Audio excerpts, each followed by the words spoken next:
I actually ran into him, I should say, in 1938. I was doing some radio on CBS, and we used to sit up on the 22nd floor. That was sort of our green room for all of the people. And I knew he was working there. He was already going back and forth to California part of the time. And I ran into him in a hall, just a regular hallway. And of course I knew who he was, but he had no idea who I was.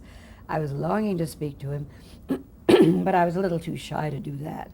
He was a very important man, even then, you know. But he stared at me. He really studied me. It was like he was making a map of my face.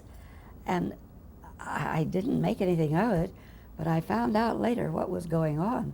Because 2 years later, I was up in Connecticut signing a 2-year lease on a red barn, which a Missourian is likely to do after they've lived in Gotham for a couple of years. I got back, and of course you called your answering service, and they said, "Where in the name of heaven have you been? You had a 1:30 appointment in the Waldorf Towers with Orson Welles." Well, it's now 5:15.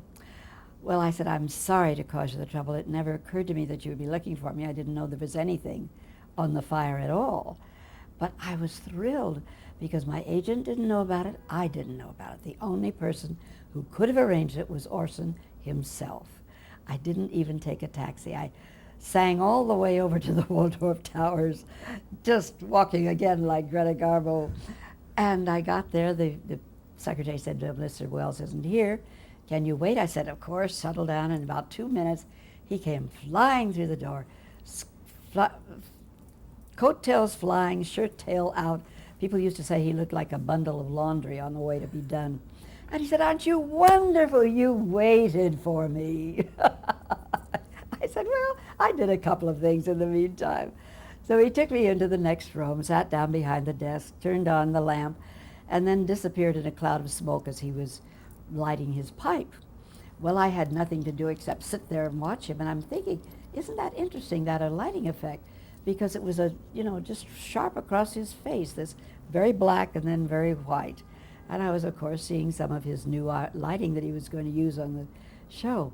Well, he finally appeared, and he said, "Contrary to public opinion, I am ready to make my first film. It's all set, it's all ready to go. It's all cast except for one role. It's, and not a big role, but it's a key role, a very important role. She's the niece of the President of the United States. We're to be married in the White House, and she must be a lady. And there are no ladies in Hollywood." Well, of course I laughed. He said, "No, I'm serious. I don't mean somebody can play a lady. I mean somebody who is a lady. I've been testing, I've been trying, and it's not there." Well, then I knew why he was looking at me so seriously. But always people would say, "Well, you're the lady." I was just from the Middle West and very ladylike. And he said, "Any reason you can't come out and test?" And I said, "No," although I was doing some roles on some soaps. Nobody had a contract except maybe Ma Perkins and Stella Dallas. Nobody else had a contract. So in 36 hours, I was on the plane out there. To Hollywood. And of course, it was fascinating. And then later on, I saw in one of his biographies, there's a picture of his mother, whom he absolutely adored and worshipped, and a picture of me side by side on the same page. And you wouldn't mistake one of us for the other, but you might think we were sisters. There was a resemblance. And his mother died on his 9th birthday, and he never, ever got over it. They were very, very close. So in the back of his mind, he put that index card that says, "Here's a lady," and he found out who I was. I know he didn't know who I was when he first saw me. So that's what synchronicity can do, and that's why I say if I hadn't gone to New York then, I would have missed him entirely. And somebody up there was watching over me and making it work out. Well, I must say that Orson treated me like the empress of the world. I've never had anybody be so gallant, well, he kissed my hand, he took me around everywhere. We didn't have any life outside of the set because he was, of course, very busy doing everything he was doing. And I didn't find out till I started the picture. I was having my 2 main productions in my life simultaneously. I was pregnant with my first child and doing my first movie, which I don't really recommend. But it was so early, nobody knew anything about it. But I did. So you had gotten married prior to... Oh, yes, I was married before this other thing happened at all. And I, just from an apocryphal question, I said, of course, there was a lot of discussion that whether actresses or artists of any kind should have children or not. And I said, Orson, what's your opinion? Should actresses have babies? He said, well, of course.